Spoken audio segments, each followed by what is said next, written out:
Hello दोस्तों, आज की इस वीडियो में हम कंस्ट्रक्शन से रिलेटेड बहुत ही बेहतरीन जानकारी देने वाला हूं, जो कि आप सभी को पता होना चाहिए जो लोग घर बनवा रहे हैं। तो सबसे पहले आपको कुछ इस तरीके का दीवार देखना है, जो कि मिस्त्री ने अच्छा काम किया या नहीं, और हमारा बीम पोजीशन में अच्छे से है या नहीं। हमें लाइन डोरी से देखना है, उसके बाद हमें ओलंबस से देखना है कि हमारा कॉलम जो है सीधा है या नहीं है। तो कुछ इस तरीके का ध्यान रखना होगा। और सबसे पहले हमें स्टार्टर बनाना होता है, और स्टार्टर बनाने के लिए और उसके बाद हमें सील बैंड देना होता है जब दीवार हमारा रेडी होता है 3 फीट का। ठीक है, 3 फीट पे हमें स्टार्टर देना ज़रूरी होता है। उसके बाद में हम देखेंगे हमारा बीम का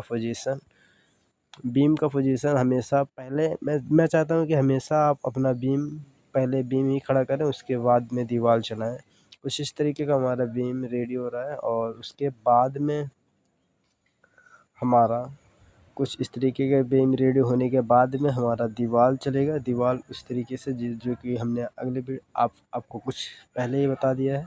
उसके बाद हमारा कुछ इस तरीके का ब्रिक वर्क चल रहा है। ठीक है, तो इस तरीके से एक साइड से आप ब्रिक वर्क करवा सकते हैं। जब आप ये एग्रीकेट लगाने से पहले आप देखें कि उसमें कचरा है या नहीं। अगर कचरा है तो उसमें पानी मार के साफ़ करें, उसके बाद में ही उसे यूज करें, नहीं तो फिर उसकी पकड़ उतनी मजबूत नहीं होगी जितनी आपने सोची थी। ठीक है, तो कुछ इस तरीके का जानकारी आपको भी पता होना चाहिए, नहीं तो कोई भी देखो ये है ईंटे वाले हैं, जो कि ये लोग डायरेक्ट फेंक रहे हैं। तो ये फेंकने से क्या होता है, हमारा ईंटा बर्बाद होता है और प्लस जगह भी वेस्टेज होते हैं।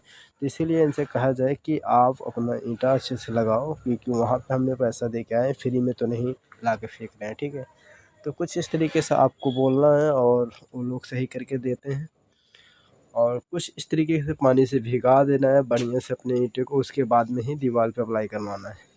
तो हमारा कुछ इस तरीके का सील बैंड एक ही दिए हैं, लेकिन 2 सील बैंड देना ज़रूरी होता है। तो और किस इस तरीके का हमें लिंटर बीम देना है, जो कि हमारा बीम से तीनों बीम से कनेक्ट होगा। कनेक्ट होने के बाद कुछ इस तरीके का हम देखेंगे उसका हाइट।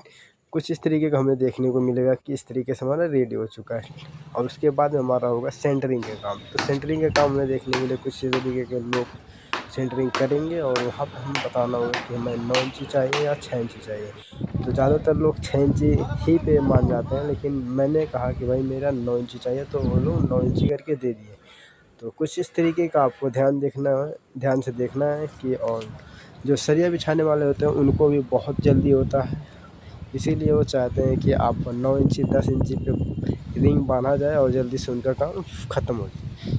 और कभी भी आप एक्स्ट्रा चीज़ बोलेंगे वो लोग जल्दी नहीं करते, इसलिए नहीं करते कि हमारा टाइम ज़्यादा लग रहा है। तो कुछ इस तरीके का हमारा सरिया था टीएमटी बार, जो कि बहुत ही बेहतरीन सरिया होती है। और हमारा सेंटरिंग होने के बाद में कुछ इस तरीके का हमें टेप मारना होता है। टेप मारना बहुत ही ज़रूरी है, नहीं तो वहाँ से सिलेंडर नीचे जा सकती है। तो कुछ हमारा इस तरीके का रेडी हो चुका है, जो कि अभी सेंटरिंग का साइड मार रहे हैं, जो कि काफ़ी बेहतरीन है। वहाँ पे साइड मारने के बाद में हमारा स्लैब कास्टिंग चालू हो जाएगा। स्लैब कास्टिंग किस तरीके से की जाती है, कैसे कैसे ध्यान रखना है इलेक्ट्रिक पॉइंट का, वो सब हम डिटेल में दिखाएंगे। वो वीडियो हमारे दूसरे चैनल पे है, लेकिन हम वहाँ से डाउनलोड करके इसी चैनल पे दिखाएंगे कि इस तरीके से हमने स्लैब कास्टिंग कराते समय लाइट पॉइंट का ध्यान रखा है, और लाइट पॉइंट किस तरीके का दिख रहे हैं वो भी हम बताएंगे। ठीक है, तो इस तरीके का हमारा 9 इंची ब्रेक वर्क चल रहा है, और ये ब्रेक वर्क फाइनल होने के बाद में कुछ उस तरीके का दिखेगा जैसे कि हमने आपको आगे ही दिखाया था।